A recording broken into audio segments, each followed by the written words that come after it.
Hello and welcome to Banking Transformed, the top podcast in retail banking. I'm your host, Jim Marous, owner and CEO of the Digital Banking Report and co-publisher of the Financial Brand. In today's competitive landscape, financial institutions must adopt a customer-centric culture focused on loyalty and lifetime value in order to thrive. My guest, Wayne McCulloch, Chief Customer Officer at Alkami Technology, lays out a proven framework for organizations to become truly customer-obsessed. Join us as we explore how Wayne's 7 pillars can guide banks, credit unions, and other financial firms to deliver better customer outcomes. Before we dig into why financial institutions are focused so heavily on customer obsession, can you share a little bit about your career background, Wayne? And after a diverse career around building better customer experiences, what drove you to actually join Alkami? Yeah, great question, Jim. And thank you for having me on today. Look, personally for me, I've always been on the customer side as a software vendor since the 1990s. I'm aging myself a little bit there, but for me, it's been a huge passion and I've seen tremendous change over that time. But really for me, it's all about the evolution of what we expect as a customer experience whenever we're a customer. Because customer experience is really two things. It's how we're treated as a person and was it easy to do and get what we want. That's really all it is. It's not over complex in any way. And so over the years, I've had the fortunate experiences with companies such as PeopleSoft in the 90s, HP early 2000s, Salesforce when it was going through its hyper growth stage, worked at Google and some other big software tech companies who really invest heavily in that experience side of the equation. And so to answer your question on why Alkami, first of all, it's just an amazing product, I think, right at the forefront of where the market's moving to. And so that's a great place to be. Management team is exceptional and really focused on the customer. And everyone says they're focused on the customer. Everyone does. Like, no one's going to say we're not. But the reality is through action and behavior, you can tell if a leadership team truly puts the customer as the North Star.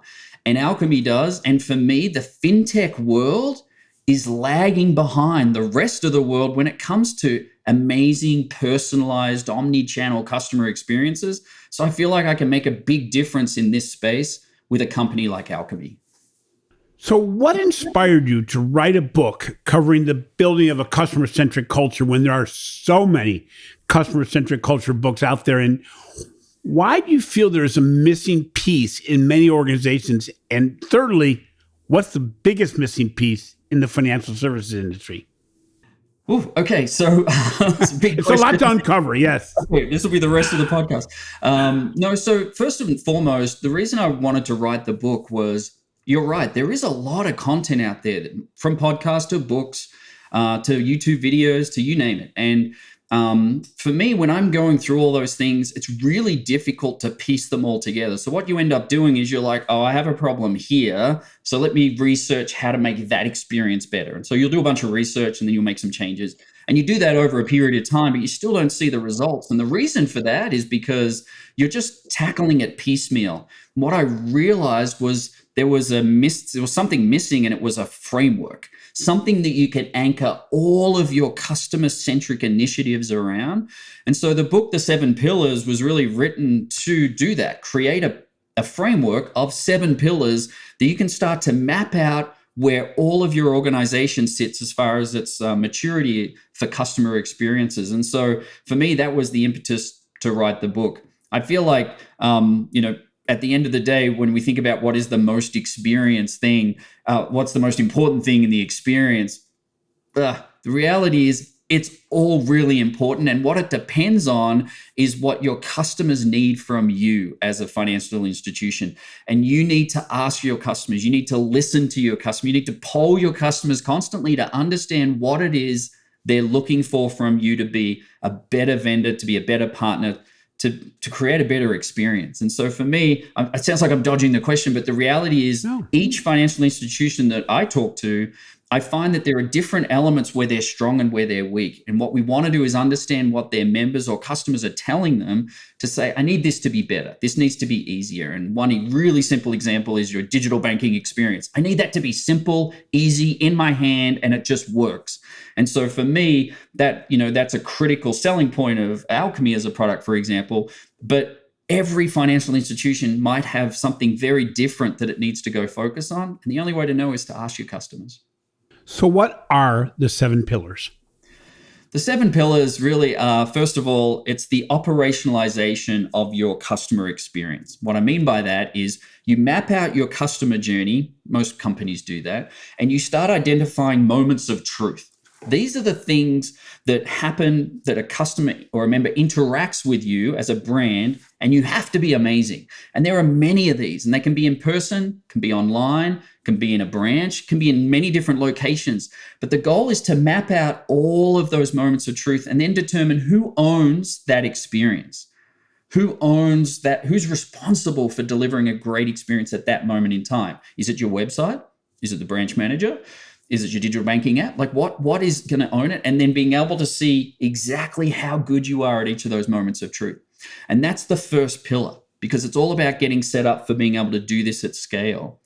The next 5 pillars all focus on the customer journey itself. So how do we onboard a new customer or member? What does that experience look like? And I can tell you, I've had some really bizarre experiences, ranging from horrible to like the app doesn't work, or like I didn't get the paperwork I needed, I didn't get the debit card I signed up. Like there's all these horrible experiences, and other onboarding where I get a little welcome kit, I get a little, bit of swag in there, a little note from the branch manager saying thank you for joining. We're really excited. Like really different experiences, and this is all about how you onboard someone into your financial institution.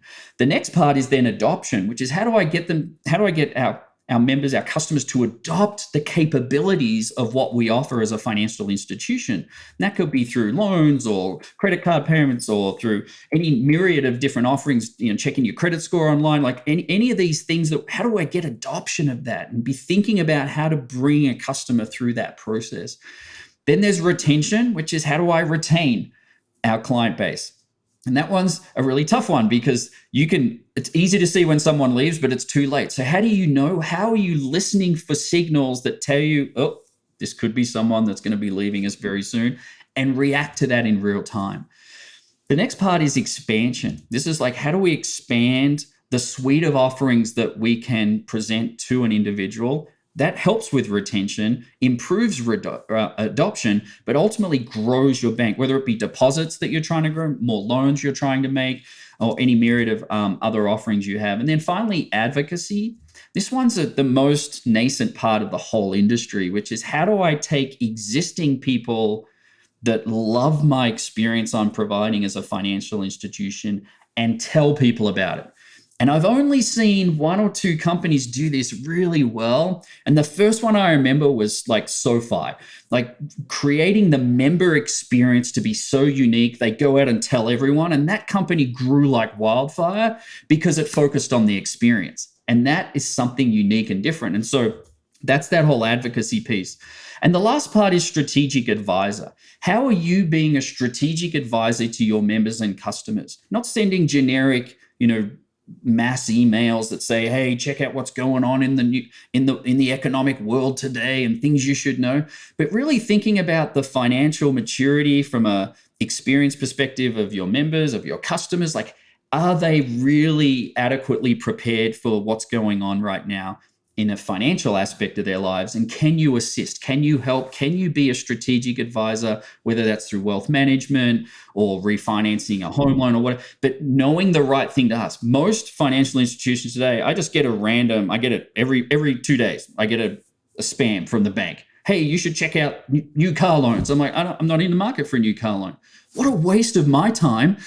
Not really yours, because it's all automated, but it shows how little you know about me or care, right? So I have very little attachment to that financial institution. I recently opened up a new credit union account here in Colorado because I can have a very personalized relationship with the people there. They can have personalized conversations with me there that I just find my other bank can't. And so for me, I'm looking for that experience and looking for a strategic advisor that can help me with things I need when I need it.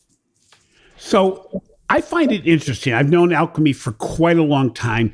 The functionality and the ability to work with financial institutions to bring services to bear, to bring solutions to bear, to make the customer experience better. But it's interesting that they hired you. And I say that only because a lot of institutions really focus on selling the pieces, but really don't necessarily service or go that final mile in helping the financial institution actually implement the products. Can you talk a little bit about what your daily role is within Alkami and as it relates to the customers that you sign up for Alkami services? Yeah, so while I'm relatively new to Alchemy, like I said, one of the reasons I came here was because of that customer centricity. But what they were missing was a framework in order to anchor that on and to really drive it home. So while I say they actually do a really good job, I feel like there's tremendous opportunity to gap the rest of the competitors in the marketplace from an experience standpoint. And no one can argue that we don't have an amazing product. Like, it just scores so well. We're growing members faster than any other any other vendors in our space selling to financial institutions. And when you look at the apps, the App Store scores that the apps get, the 4.8s, the 4.9, like, it's a tremendous experience for members and customers.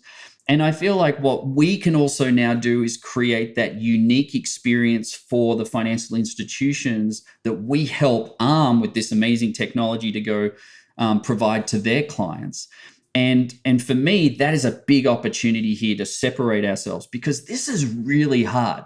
I've worked at some pretty complex companies before. Like, think of HP, where we could do a deal that would have 700 SKUs on the deal. Like, the complexity of putting that together is huge, right? Look at Google, where I had 7.1 million customers on the Workspace platform. Like, how do you manage that? How do you make sure everyone's having success? Like, there's complexity, but nothing like this. When you're going in and ripping out your digital banking platform, you might be replacing your core. These are things you do every 5, 10, 20 years. They're not regular occurrences. And the complexity of all the interlocks with all the third-party vendors, it could be 20, 30, 40, 50 vendors, all at once coming together for a launch of a new digital. The complexity is massive. And so the opportunity here is not only to create a very smooth and relaxing, as if I can use that word, implementation experience, but after that go live, what does that experience look like as you begin to add and expand more products and open up more innovations to your client base? How can we make that a seamless experience? And then, of course, when you get stuck and you need support, how can we provide that in a fast an incredibly accurate way? And they're the things that I'm here to do, is to create the next level of experience for all of our clients. Well, it's interesting because very much in the way you wrote your book, it sounds like you're trying to bring structure to the process where all the services Alkami offers, you can put them into product silos, you can put them into solution silos. But the reality is it's all about moving a customer along the customer journey in a satisfactory or extraordinary way. And so you can not only bring these insights to Alkami as how they serve their clients, but really to Alkami's clients as to how those clients serve the customer, the end customer. So it's a B to B to C type implementation. But to your point, it really sounds to me like you're bringing structure to the process that says, let's make sure that everything we do fits into this mold of a better customer success principle, correct? Absolutely right. One thing I find, and I look at this is not just in this industry, this is widespread, that you have a lot of teams who care about the customer. So you'll have a support team all about solving customer problems. You have an implementation team all about deploying for the customer. You have a customer success team all about ensuring enduring value and continued value accretion with the investment made in the technology. And you'll find these groups all operating with the customer in mind. The problem with this is you have silos. You have these individual teams driving what they think is the best result. And what's commonly missing in a lot of organizations is the horizontal group that sits across all those functions. And I call that the customer engagement and experience organization. That's the team that's looking at what's the experience clients are having moving between these groups, for example. Because sometimes they're pretty messy. You've all been there where you contact support and you're like, oh, I've got this problem. They're like, well, let me just send you through to someone else, and someone sends you to someone else. And you get around this envelope. No, and everyone who's getting it's getting it for the first time. So they're asking you the question, what's your problem again? And you're like, I've already explained this 3 times. And then it goes to the next person. You go through it again. And that next person thinks, I've only had this for 1 minute, but you've been waiting 3 days and you still haven't got your answer. And what's the function that's looking at all of these handoffs between organizations and making sure that someone is accountable, someone's communicating back with the client and being regular, updating them, letting them know what's going on. Who's managing all of that? And that's the bit that always gets forgotten when we start thinking about everyone's, we're all customer-centric, but without this layer across the top, how can you hope to cross those seams and chasms that the customers are constantly trying to jump to work within your own organization? It's really hard for them to do. So we're finding more and more in the research that we're doing that customers are becoming less loyal. They may not change their accounts, but their overall relationship is expanding because they're opening more and more accounts outside their, what may have been considered at one point, their primary financial institution.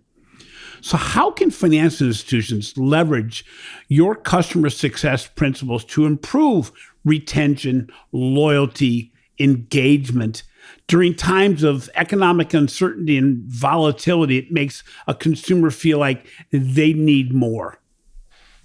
Yeah, I think it starts, as I said, it starts with the onboarding. What does that experience look like? And too often we forget that the process in opening an account should be simple and easy. I should be able to just do it online in minutes and be done. But then when I've done that, then what do I get from the bank? Do I get a thank you, a congratulatory? Do I get a gift card? Do I get some swag? Do I get anything at all? A personalized note from Jamie Dimon? I don't know, but think about what could you get that would be a crazy cool experience when you open up? And that's my very first real interaction with a new financial institution. But then moving through, how do you get me to adopt the capabilities, for example, of your new app? So one of the big trends we see right now is in-app messaging, and it's personalized to me. So when I go in and I'm constantly looking at my checking account, I look at my credit card balance, there's 25 other things I could be doing on the app, but I might not know it's there or even not be bothered because I don't really know what value there is.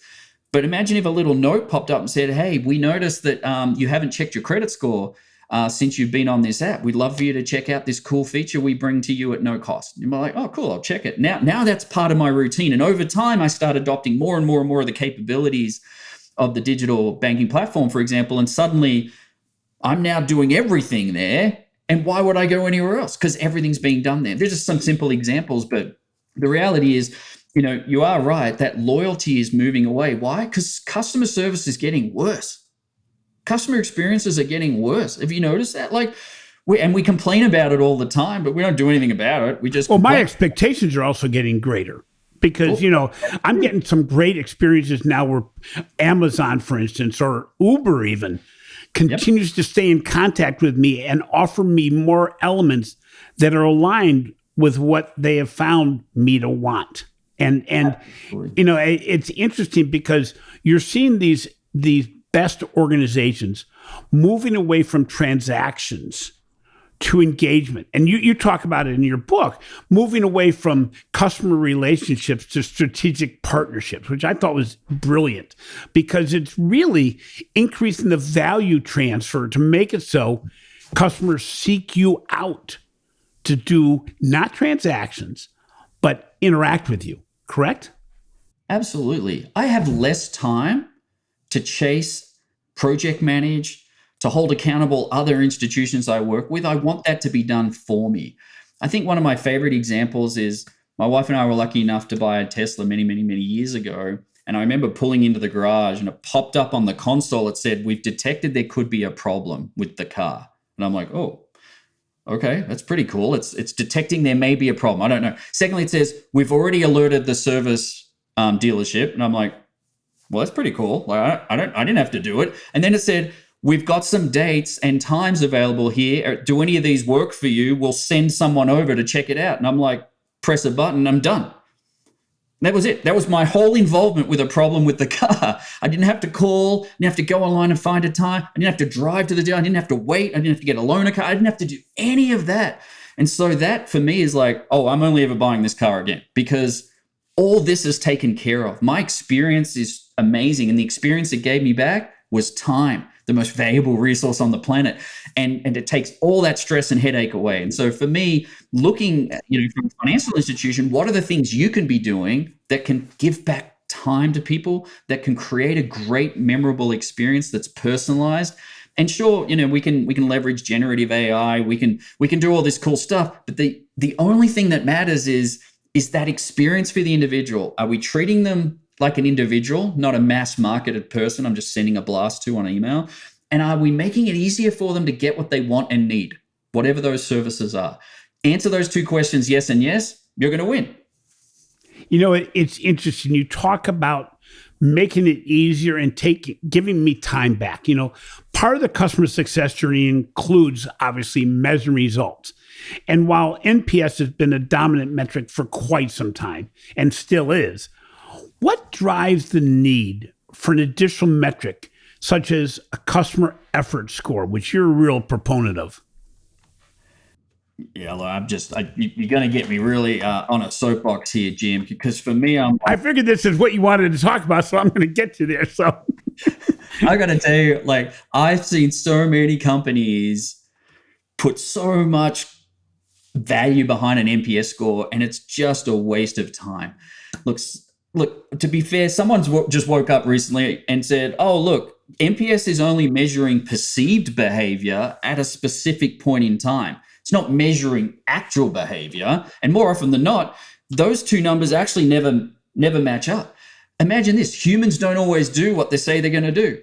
Shocker. So putting all your stock in an NPS score because a high percentage of survey takers said they'll recommend your product isn't a really good idea, because it doesn't mean they actually will or won't. You don't know. And using NPS to make major business decisions is extremely problematic.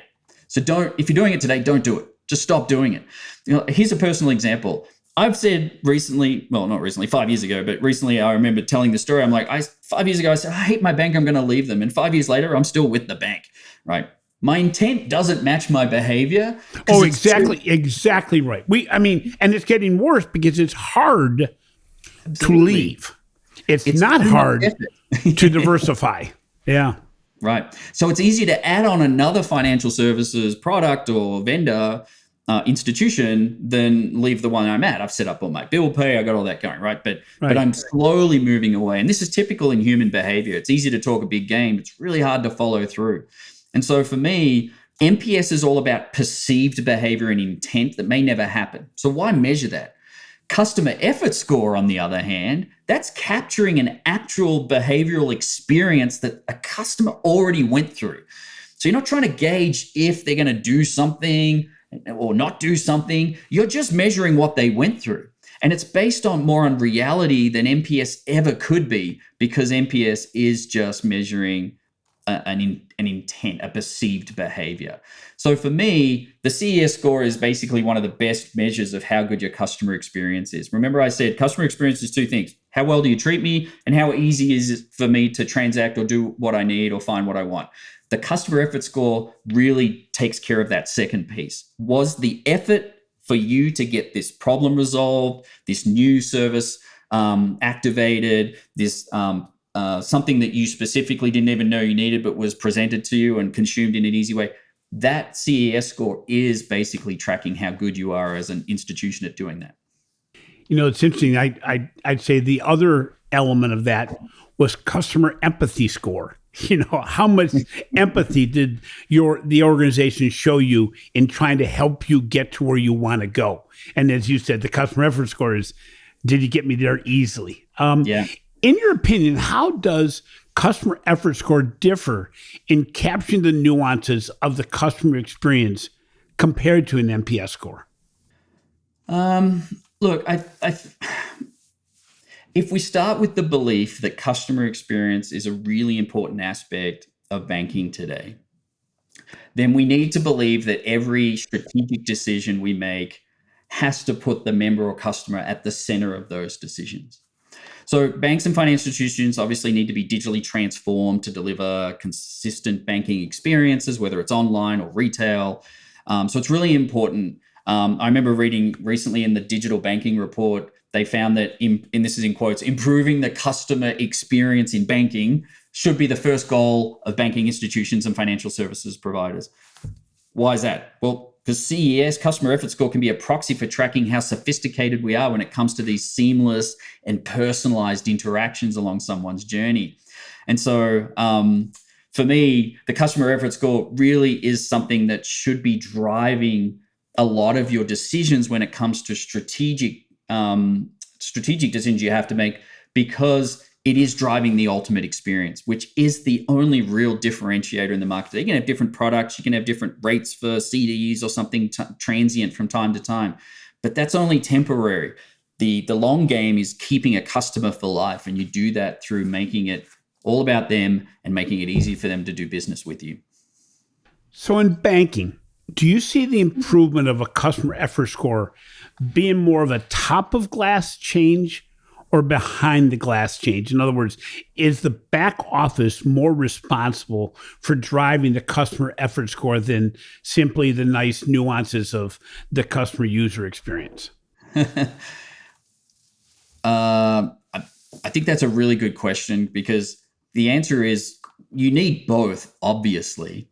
When you're thinking about what is more important, I don't think that's a valid question to ask, because I don't think either is more important, but they need to be integrated. And so when you think about the technology we have today and the amazing things we can do, even in the last 12 months, that you can see amazing experiences we can now provide, insights, data, information, knowledge, all those things. You couple that with an omni-channel experience driven by a technology solution. At the end of the day, I always talk about you've got to add HI, human intelligence, to AI as an example, artificial intelligence. Combining them both gives you the best of both worlds. Depending on think of the generation spans, people like the baby boomers and the Gen Xers, we still love to be on the phone. We really do. We don't, not necessarily all the time, and not necessarily calling our friends. We've integrated chat and WhatsApp and other stuff into our lives, but ultimately we're still comfortable talking to someone on the phone. But talk about sort of a Gen Z, for example, they don't ever want to be on the phone. They don't understand why we're on the phone. What is the phone even for? I've got all these other ways of connecting and communicating, whether it's through social and through my phone, through instant messaging, whatever it is. There's just a plethora of other ways. And so you have to build technology stack that accommodates all of these generations of people that want to use and leverage the services that you provide. And so for me, you've got to have that technology infrastructure. You've got to modernize, because if you don't, you get left behind. But you got to have those people. You talked about empathy. Empathy's super critical, especially in the service industry. But the one thing that people miss, and I didn't realize this till maybe 10 years ago in my career, because I'm like, I have a highly empathetic organization, but I'm not creating great experiences. Why is that? And the reason being is, think of Zappos, right? Great example. Everyone talks about his amazing experience. And why? Because it had empathy. Yes, all its people that work there, amazing empathy for their people.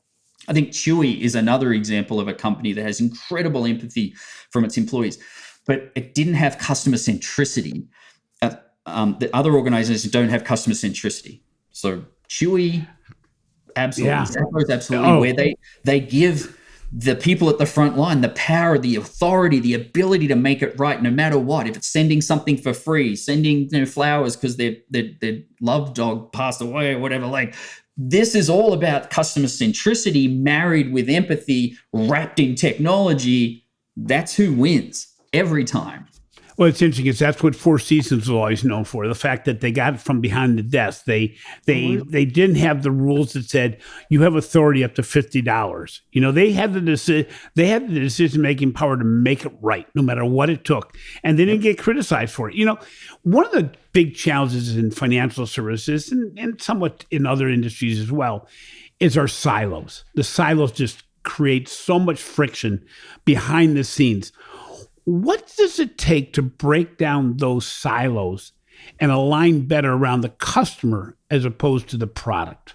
So there's a very simple technique I use at every company I've worked at or helped consult and advised with. And that is, every time we make a decision, the first question you ask is, what is that impact on the customer? And I've seen organizations that in their mind, they've structured internally to make it as efficient and easy as possible to do things, because truthfully in their mind, they're like, in the end, that's better for the customer. If we're operating more efficiently and effectively, that's better for the customer. But if you actually look at the customer and see the experience, you're like, well, that's a horrible experience. They have to wait 3 days to get an answer because internally you've routed some sort of queuing system to make sure the right person answers it the first time. But the reality is you're making the customer wait. And so if you start putting the customer at the center versus, in that case, your organization, you look at it very differently and go, well, that won't work because that's a worse experience for the customer. How do we drive a better experience for the customer? And so I think asking that simple question, what is the customer experience as a result of this particular decision? That can guide you majority of the time into making the right decision for customer experience. I think the harder, longer challenge is, how do I build a technology strategy and a people strategy? Jim, I've always said that customer success is only done through employee success. If you don't make your employees successful, you can never get to that end game of the customer success. So whether that's paying people better benefits, like listening to them, enabling them, encouraging them, mentoring, coaching, all the things that an employee needs to be successful, if you're not doing those things first, all of these customer-facing initiatives will fall down at some point because they're driven by people, and you need those people to be successful at their job in order to be successful for the customer. So, Wayne, looking forward, what are some of the emerging metrics or strategies you foresee playing a more pivotal role in shaping the customer experience?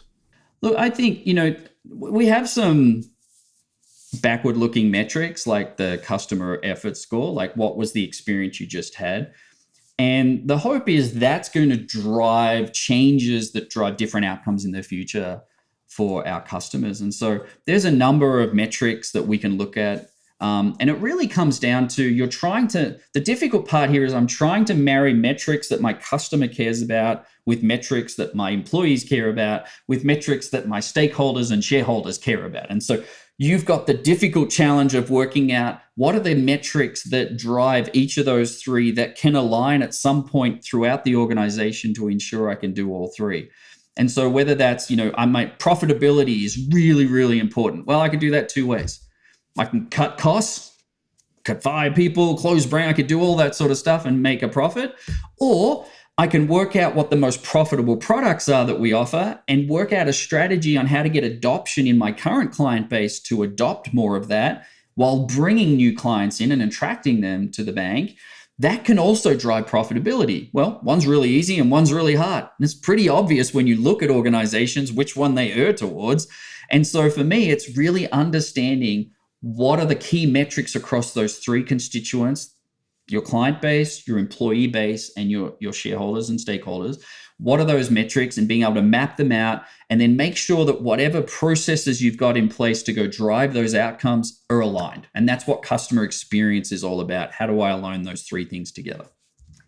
So finally, what are 2 or 3 examples of organizations that you really believe are getting this right, or at least more than the normal range of organizations? And then finally, on the other side of that is, what stands in the way of financial institutions achieving that high level? Look, I think to answer the second part of the question, it's just vision. That's all it is. I got a real example here. I went into my traditional bank I've been with for 15 years, and I went into their branch and they had a coffee machine and some cookies. And I'm like, good for you for trying to shake it up, I said to the person, I'm like, oh, is this free? And they're like, yeah, we make this available to all our customers who come in because, you're sitting there and you're waiting and you want to have a coffee, and we want to make the experience more enjoyable. And I'm thinking, kudos to you for trying. That's the first thing. The second thing, though, is you're addressing the wrong problem. So what they're saying is, because you're here and waiting, because you have to wait. We're going to give you coffee and biscuits. And I'm like, why don't you solve the problem of me waiting and getting me in and out? Because that time factor is so critical, right? Then I went into a credit union here in Colorado called Canvas Credit Union. I walked in, person met with me immediately. What do you need? I asked them. They said, cool, let me show you over here to my personal suite. I'm like, what's a personal suite? And they open it up and there's like a couch and a pot plant, big screen TV. Like it looks like a living room with a person in. I go in there and I sit down and I'm like, should I lie on the couch and tell you my problem? Like I don't know what's going on because I'm like, how is this even a financial institution? And the person starts asking me questions about what I was looking for. And he's showing his screen on the big television. So it's not like he's behind the keyboard tapping, like I think it's Meet the Fockers where the airline agent at the gate is like tapping incessantly. And you're like, I don't know what's happening. Like I'm seeing everything. Nothing was hidden. It was very transparent. I was in this great environment. It was very relaxing. Had a great conversation. Felt like I wanted to invite him to my wedding if I wasn't married already. Like just all really quickly. And then I left. And I'm just like, that is an amazing experience that I don't have at the other place that had coffee and biscuits. And so for me, I'm like, just vision. Think about the experience and what you want it to be, what the person needs it to be. And so I think that's a really important factor. But one of my favorite stories about customer centricity was I was at the Denver airport and I was flying somewhere. I went through Clear and I had to wait for 10 minutes. And I'm like, this is weird. I'm paying an extra fee to get this expedite through the airport and still I'm waiting. And so they sent me a survey and I gave them a pretty bad score. Within 1 hour, the manager from that location reached out to me and said, I'm really sorry for what happened. Here's what happened. Person called in sick. We have not planned for what happens when someone calls in sick. We have now decided to put a protocol in place to have a backup emergency person, blah, blah, blah. Just went through this whole explanation of what happened and said, if you ever wait again, here's my personal cell phone. Call me. I'll jump on it, do whatever I can to help you. And I'm like, that's amazing customer service. It's personalized to me. It heard what I said and explained to me what happened. So I'm not off telling everyone how bad Clear is. I'm like, oh yeah, no, they probably should have done better. Let's hope they do better next time. Sounds like they've got it in hand. Like I'm not getting mad about it now. I'm just like, yeah, that happens too. People get sick at work. You can't. At least now they're aware and they've got a plan to fix it. And so for me, you do the same as a bank, as a financial institution. When someone's upset about something, care about it because that person's going to tell others and so on and so on. And so at the end of the day, I feel like, having a vision of what you want the experience to be and being able to measure where you're at any point in time and take action at that point, that's what's most critical. It's interesting you bring up that example, and I have a similar example that people on the podcast have heard some of it at different points, but basically I had a not satisfactory experience with Delta Airlines, and that's unusual for me because they do a really, really good job almost all the time. But I had a first world problem in my travels from overseas, and I realized it wasn't going well, and I reached out to different channels. I reached out to the chatbot. It was not satisfactory. I reached out online. That was not good. I elevated what I consider elevating it to social media. The response was less than expected. And then I just sent an email and hoped to hear back from them. The first thing the person did that got back to me, they called instead of emailing. And they said, we realize you've been all over all of our customer service channels. I want to apologize because we're not doing a really good job of bringing these together the way we should. We're really working on making it so you don't have to restate your problem every time. So they nailed what my issue was. Right. And then they gave me an extraordinarily positive result to my problem. They gave me a refund. And I wasn't expecting that. But the reality is what really stuck more than anything else was the way they reached out and recognized we don't have it right yet, but we're working on it. And that left a better impression. And as a result, I have told a whole lot more people about the positive experience from my negative experience and given kudos to Delta for at least continually to get things better. And I think, as customers, we know what's possible now because especially in financial institutions, we know how much information is being held. The challenge is if you never use it, it doesn't do me any good. I use the saying, the customer wants you to know me, understand me, and reward me. And that reward me doesn't mean points. It may not even be a financial remuneration. What it is reward me by knowing and doing something about it, doing that final mile. Wayne, it has been great to have you on the show. I'm going to have you back. We're going to talk more and more about the different pillars, but even more about what you're seeing in the marketplace as you work with Alkami to visit clients, to do things both internally to Alkami, but externally to make it so that When you're implementing new solutions from Alkami, you're actually improving the customer experience as opposed to simply changing things. So again, thank you so much for being on the show. No worries, Jim. Thanks for having me. I look forward to our next conversation. Cheers, mate. Thanks for listening to Banking Transformed, the winner of 3 international awards for podcast excellence. We appreciate the support we've received to make this endeavor a success. If you enjoy what we're doing, please take some time to show some love in the form of a review. This has been a production of Evergreen Podcast. A special thank you to our senior producer, Leah Haslage, audio engineer, Chris Fafalius, and video producer, Will Pritz. If you've not already done so, remember to subscribe to Banking Transformed on both your favorite podcast app and on YouTube for more thought-provoking discussions on the intersection of finance, technology, and leadership. And as our guest today says, customer adoption is achieving operational dependence while simultaneously achieving business value by using the right features and functionality for the solution.